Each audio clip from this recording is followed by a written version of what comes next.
वैसे तो कई साल पहले इस गांव का नाम मोती गांव हुआ करता था, क्योंकि तब ये गांव मोतियों की तरह चमकदार हुआ करता था। हर जगह हरियाली थी, घने घने जंगल हुआ करते थे, सभी लोग बहुत खुश रहा करते थे। पर एक दिन अचानक से इस गांव में एक विदेशी रहने के लिए आया और इस गांव को उसकी नजर लग गई। ओह माय गॉड, ये गांव तो बहुत ही सुंदर है। हाँ जी सर, गांव तो बहुत सुंदर है, इसीलिए तो इसका नाम मोती गांव है। पर माफ कीजिए, मैंने आपको पहचाना नहीं। कैसे पहचानोगे? मैं पहली बार जो गांव में आया हूँ। दरअसल मैं यहाँ का रहने वाला नहीं हूँ, दूर शहर से आया हूँ। अच्छा, तो आप यहाँ घूमने आए हैं? सच कहूँ तो हाँ, पहले मैं यहाँ घूमने के लिए ही आया था, पर अब। इतना कहकर वो आदमी चुप हो जाता है और मन्नू बड़ी ही जिज्ञासा से उससे पूछता है। पर अब क्या हो गया? क्या यहाँ की सुंदरता ने आपका मन मोह लिया है और अब आप यहाँ से वापस नहीं जाना चाहते? हाँ, मेरा मन यहाँ से वापस जाने के लिए तो नहीं कर रहा, पर मेरे यहाँ रहने का कारण कुछ और ही है। क्या कारण है आपका यहाँ रुकने का? मुझे भी बताइए। हाँ हाँ, जरूर बताऊंगा, पर पहले समय तो आने दो। तब तक मैंने जो सोचा है उस प्लान पर थोड़ा काम तो कर लूं। अच्छा, आप बाहर से आए हैं और नई सोच के आदमी मालूम होते हैं। आपने जो सोचा होगा अच्छा ही सोचा होगा। जब आपको ठीक लगे तो आप मुझे बता दीजिएगा। ठीक है, पर तुम्हें इस काम में मेरी मदद करनी होगी। मैं जरूर करूंगा, आपको जो भी मदद चाहिए होगी मैं करूंगा। ठीक है, फिर जल्दी ही तुमसे मिलने आऊंगा। अब बरदाप वहां से जाने लगता है, पर मन्नू की समझ में कुछ नहीं आता कि आखिर वो चाहता क्या है। मन्नू भी वहां से चला जाता है। मैं जैसा सोच रहा हूँ, अगर मैं वैसा करने में कामयाब हो गया तो इतने पैसे कमा सकता हूँ कि जितना मैं शहर में रहकर भी नहीं कमा सकता। बस ये गांव वाले जल्दी से मेरी बात मान जाए, और अगर इन्होंने मेरी बात नहीं मानी तो मेरा पूरा प्लान चौपट हो जाएगा।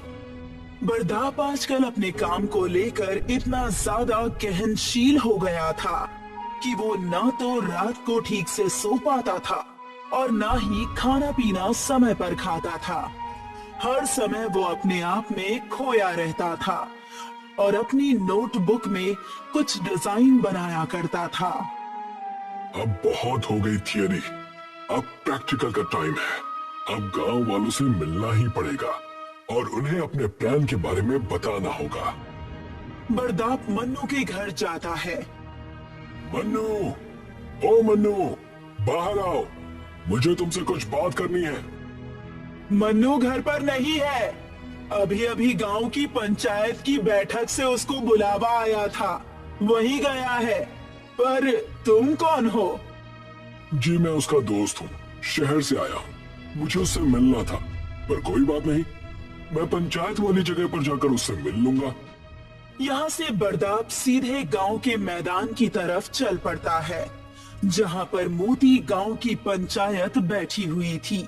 वहाँ पर पहुंचकर बरदाप देखता है कि मन्नू भी पंचायत में लोगों की समस्याओं को हल कर रहा है और सभी लोग उसकी बात को ध्यान से सुन भी रहे हैं।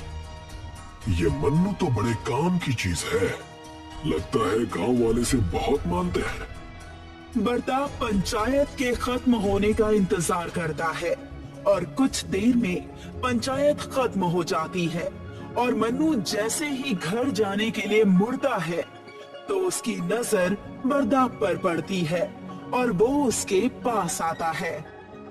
अरे आप यहाँ कैसे? तुमसे मिलने तुम्हारे घर गया था, तो माँ जी से पता चला कि तुम यहाँ आए हो, तो मैं भी यहीं चला आया। बताइए क्या बात है? जो बात मैं आज तुमसे और गांव वालों से करने वाला हूँ, उसके लिए इससे बेहतर जगह और कोई नहीं हो सकती। इससे पहले कि बाकी लोग अपने अपने घर चले जाएं, तुम सबको पंचायत में फिर से जमा कर लो, फिर मैं सबको एक साथ बताऊंगा कि मैं क्या कहना चाहता हूँ। बड़ताप के कहने पर मन्नू सभी गांव वालों को फिर से इकट्ठा कर लेता है और बड़ताप सभी लोगों से बात करना शुरू करता है। मैं शहर से आया हूँ और इस गांव को विकसित करना चाहता हूँ। वैसे तो आपके गांव में कोई बुराई नहीं है, पर विकास का होना बहुत जरूरी है। बड़ताप सभी गांव के लोगों को बड़े बड़े सपने दिखाता है और उसकी बात को मन्नू भी सपोर्ट करता है, क्योंकि वो भी थोड़ा पढ़ा लिखा है और मन्नू के कहने पर सभी गांव वाले ना चाहते हुए भी बड़ताप की बातों पर हामी भर देते हैं। देखो, वैसे तो विकास होने से गांव का भला ही होगा, पर हम सबको इस बात का डर है कि इससे कहीं गांव पूरा का पूरा शहर ही ना बन जाए। आप लोग इसकी चिंता मत कीजिए, जो भी होगा अच्छा ही होगा। अब बड़ताप मन्नू की मदद से गांव के विकास की प्रक्रिया को शुरू कर देता है और देखते ही देखते सारा गांव बदलने लगता है। चारों तरफ नई नई मशीनें लगाई जाती हैं, जंगलों का कटना शुरू होता है। मन्नू, तुम्हारे कहने पर हम सबने विकास के लिए हाँ तो कह दिया, पर तुम भी देख रहे हो कि पेड़ों को किस तरह से काटा जा रहा है, और यही हाल रहा तो जल्दी ही हमारा जंगल सीमेंट से भर जाएगा। हम लोग कोशिश कर रहे हैं कि पेड़ कम काटे जाएं, पर पेड़ काटना भी तो जरूरी है, उसके बिना कैसे काम चलेगा।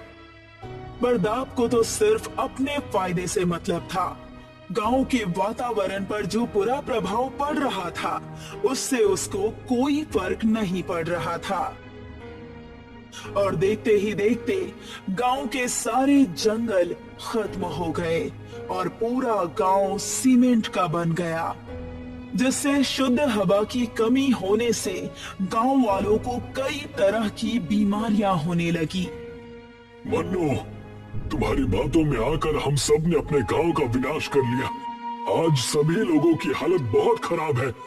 अब मुझे ही कुछ करना पड़ेगा।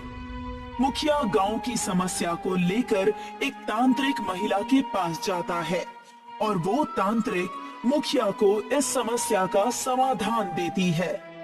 तुम लोगों ने पहले खुद कुल्हाड़ी बनाई और उस पर धार लगाकर खुद ही उस पर पैर मार दिया। अब तो तुम्हें भगवान भी इस मुश्किल से नहीं बचा सकते। हाँ, हम लोगों को अपनी गलती का एहसास है, पर अब हम उसको सुधारना चाहते हैं। आप कृपा करके हमें कोई उपाय बताइए। हम सभी गांव वाले आजीवन आपके एहसानमंद रहेंगे। गलती नहीं, गुनाह किया है तुम लोगों ने, पर मैं तुम सभी की मदद जरूर करूंगी, क्योंकि एक बार बहुत प्यासी होने पर तुम्हारे गांव में ही किसी ने मुझे वहां के कुएं का पानी पिलाया था और तभी से मैं उस गांव की कर्जदार हूँ। वो तांत्रिक महिला मुखिया को एक ताबीज में मिट्टी बांध कर देती है। ये ताबीज मुझे मेरे गुरु ने दिया था। इसमें मैंने देवी माँ के चरणों की मिट्टी को मंत्रों का जाप करके बांध दिया है। तुम इस ताबीज को अपने गांव के जंगल में बो देना। मैं कुछ समझा नहीं। इसमें तो अपनी मिट्टी भरी है ना? आपके कहने का मतलब है कि अगर मैं इसे बोऊंगा तो इससे मिट्टी के पेड़ उगेंगे और उससे मिट्टी पैदा होगी। हाँ, इसीलिए तो मैंने तुमको ये मिट्टी भरा ताबीज दिया है। पर हम मिट्टी उगाकर क्या करेंगे? हमें तो अपने गांव को फिर से हरा भरा करना है, मिट्टी उगाकर काला नहीं करना। अच्छा, तो तुम सीधा पकवान खाना चाहते हो और मेहनत नहीं करना चाहते। भूल गए कि तुम्हारे गांव की क्या हालत हो गई है? गांव के जंगलों में मिट्टी का एक कण भी ठीक से नहीं बचा हुआ है। इसीलिए पहले तुम्हें अपने जंगलों को मिट्टी से भरना होगा।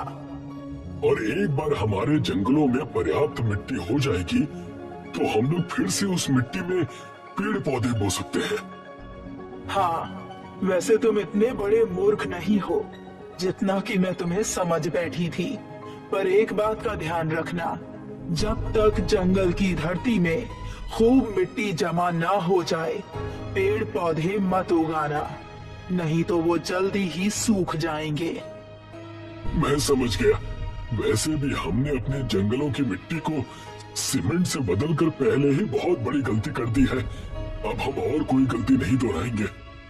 और वहां से देवी माँ का आशीर्वाद लेकर अपने गांव के लिए निकल जाता है और गांव पहुंचकर वो वहां के जंगल में मिट्टी भरा वो ताबीज गाड़ देता है। अब ये आप क्या कर रहे हैं मुखिया जी? अपनी और तुम सबकी गलती को सुधारने की कोशिश कर रहा हूँ। ये जादुई मिट्टी से भरा हुआ ताबीज बोकर। और जैसे ही मुखिया उसमें पानी डालता जाता है वहां से मिट्टी का पेड़ निकलना शुरू हो जाता है। आप ये क्या कर रहे हैं? मिट्टी के पेड़ बो रहे हैं। हमें तो फल और सब्जियां बोनी चाहिए। बिना मिट्टी के फल सब्जियां क्या इस सीमेंट में बोओगे? पहले हम मिट्टी बोएंगे और उसके बाद फल सब्जियां, समझे? जी हाँ, समझ गया। अब चुपचाप कुएं से पानी लाकर इसमें डालो और मुंह कम चलाओ। तुम्हारी ही वजह से गांव की ये हालत हुई है। अगर तुम उस दिन उस परदेसी का समर्थन नहीं करते तो आज ये दिन नहीं देखना पड़ता। मुझे माफ कर दीजिए मुखिया जी, आज के बाद मैं ऐसी कोई गलती नहीं करूंगा। करोगे भी तब ना जब हम करने देंगे। तुम लोग थोड़ी पढ़ाई लिखाई क्या कर लेते हो, खुद को ही भगवान समझ लेते हो और भगवान की बनाई हुई इस दुनिया को अपने हिसाब से बनाने की कोशिश करने लगते हो। मुखिया जी का बढ़ता हुआ गुस्सा देखकर मन्नू चुपचाप वहां से चला जाता है और गांव के कुएं से पानी भरकर इस जादुई मिट्टी के पेड़ में डालने लगता है। जैसे जैसे उस पेड़ में पानी गिरता जाता है वैसे वैसे वो पेड़ बड़ा होता जाता है। गलती हम सब से हुई है, इसीलिए हम सब इसे मिलकर झेलेंगे। वो मिट्टी का पेड़ बढ़ता जाता है और उससे मिट्टी के फल और बीज बनते हैं। साथ ही उस पर पत्ते भी मिट्टी के ही लगते हैं। भला हो उस तांत्रिक का जिसने हमारे गांव को बचाने में मदद की है, नहीं तो हम लोगों को ये गांव छोड़कर कहीं और जाना पड़ता। अब गांव के जंगल में पर्याप्त मिट्टी जमा हो जाती है। अब हमें पेड़ पौधे लगाने चाहिए क्योंकि बरसात भी शुरू होने वाली है। सभी लोग अब उस जादुई मिट्टी के जंगल में फलों और सब्जियों के बीज बोते हैं और देखते ही देखते सभी बीज उगकर पेड़ पौधों में बदल जाते हैं। हमको तो फल और सब्जियों के साथ साथ घास और बाकी छायादार पेड़ भी उगाने चाहिए क्योंकि बहुत समय से हमारे जानवरों ने हरा चारा भी नहीं खाया है। वो बेचारे बहुत दुबले पतले हो गए हैं। हाँ हाँ, क्यों नहीं। हमें अपने साथ साथ अपने जानवरों का भी ध्यान रखना चाहिए। वैसे भी हमारी गलतियों की सजा वो बेचारे बेजुबान जानवर क्यों भुगते? इस जादुई मिट्टी के जंगल में हरी घास वाले पौधे भी बहुत जल्दी बढ़ जाते हैं। ये देखकर सभी गांव वाले खुश हो जाते हैं क्योंकि वही चहक फिर से होने लगती है जो कि आज से कुछ साल पहले तक इस जंगल में हुआ करती थी। और अब सभी लोग अपने अपने घरों की तरफ चल देते हैं और जंगल में लगाए हुए पेड़ों से फिर से गांव हरा भरा हो जाता है। साथ ही उस जादुई मिट्टी के पेड़ से अब लोग मिट्टी लेकर अपने अपने बगीचों में डालते हैं ताकि उनके बगीचों में भी खूब सब्जियां उगे। अब मुझे एहसास हो गया है कि प्रकृति से छेड़छाड़ करना, ऐसा करना हमारे खुद के लिए ही नुकसानदायक है। हाँ, और यही बात हम अपने बच्चों को भी सिखाएंगे कि पढ़ना लिखना अच्छी बात है और उस पढ़ाई का प्रयोग प्रकृति के विकास के लिए करना चाहिए, ना कि उसके विनाश के लिए। मोती गांव फिर से एक मोती की तरह चमकने लगता है और सभी लोग सुखी सुखी अपना जीवन बिताने लगते हैं। ये कहानी उस समय की है जब सतना गांव में एक महान पंडित रहा करते थे जिनका नाम था बद्री नारायण। गांव के सबसे बड़े जानकार और समझदार इंसान वही थे। वैसे तो दिन भर वो एक बड़े बरगद के पेड़ के नीचे तपस्या करते रहते और सांझ होते ही अपने घर चले जाते। वो तपस्या में इतने लीन होते कि उन्हें कुछ आगे पीछे का दिखाई भी नहीं देता। लोगों का मानना था कि वो एक मायावी पंडित हैं। गांव पिछड़ा और पुराने ख्यालातों का होने की वजह से गांव में बिजली भी नहीं थी। लोग हमेशा छोटी छोटी चीजों से परेशान रहते। वो देखो, बद्री नारायण पंडित जा रहे हैं। सुना है इनके गांव में अब बिजली नहीं है। बिजली की कटौती और पानी की समस्या इतनी ज्यादा है कि गांव में अनाज भी नहीं है। तो इनका गुजारा कैसे होता है? उसके पीछे क्या वजह है? और लोग फिर भी उस गांव की एकता को तोड़ क्यों नहीं पाते? अरे अंग्रेज नहीं तोड़ पाए तो हम किस खेत की मूली हैं? बद्री नारायण उनकी बातों को अनदेखा करके बिजली विभाग के कर्मचारियों के पास पहुंचे। मैंने आप सबसे कितनी बार कहा है कि हमारे गांव में बिजली की समस्या का समाधान करिए। बच्चे पढ़ नहीं पाते, बुजुर्गों को रात को दिखाई नहीं देता, और आप है कि हाथ पर हाथ रखे बैठे हुए हैं। हमने आपके गांव की अर्जी हमारे सारे बड़े कर्मचारी और बड़े साहब को भेज दी, लेकिन उनकी तरफ से कोई जवाब नहीं आया है। ये हम कई सदियों से सुनते आ रहे हैं, और अगर ऐसा है तो आप एक काम करिए, आप कुछ मत करिए, हम अपना प्रबंध खुद कर लेंगे। इतना कहकर बद्री नारायण पंडित वहां से चले गए। बड़े साहब, आपको पता है ये पंडित बहुत बड़ा मायावी पंडित है। जो कह देता है वो बातें हो जाती हैं। मैं जानता हूँ, लेकिन मैं क्या कर सकता हूँ? इनके बारे में मैंने भी बड़ी कहानियां सुनी है, और सारी की सारी सच। बद्री नारायण अपने गांव में जाकर सारी समस्या उनसे बताता है। उनकी बातें सुनकर सारे गांव वाले निराश हो गए। तो अब हम क्या करेंगे? इस बिजली की तकलीफ की वजह से गांव को बहुत नुकसान हो चुका है। अब मैंने सोच लिया है कि हमें किसी की मदद नहीं चाहिए। जो कुछ करना है वो हमें ही करना है, और ये सिर्फ मैं करके दिखाऊंगा। मुझसे गांव का दुख अब और नहीं देखा जाता। सारे गांव वाले अपने अपने घर जाकर सो जाते हैं, लेकिन उस रात बद्री नारायण पंडित को बिल्कुल भी नींद नहीं आती, और वो अपनी तपस्या वाली जगह पर जाकर वहां बैठ गए। हे वृक्ष देवता, मैंने और मेरे गांव वालों ने ऐसा कौन सा पाप किया है जो हमें इतना दुख भोगना पड़ रहा है? मैं आपकी इतनी पूजा अर्चना करता हूँ, हर जगह आपके गुणगान गाता हूँ, फिर भी इतने दुख दे रहे हो। ये तो सरासर अन्याय है। बद्री नारायण पंडित अपनी व्यथा उस बरगद के पेड़ के पास रखकर रो ही रहे थे कि वहां पर वृक्ष देवता प्रकट हो गए। वृक्ष देवता को देखकर पंडित बद्री नारायण बहुत खुश हुए। प्रभु, कहीं मैं सपना तो नहीं देख रहा? मेरा जीवन सफल हो गया प्रभु, मैं धन्य हो गया। उठो राजन, ये सब तुम्हारे किए हुए अच्छे गुणों और स्वभाव का नतीजा है। तुम्हारी घोर तपस्या और निरंतर प्यार की वजह से मुझे आना ही पड़ा। अब आप आ ही गए हैं तो हमारे दुख मिटा दीजिए। हमारा गांव बिजली की समस्या की वजह से बहुत परेशान है।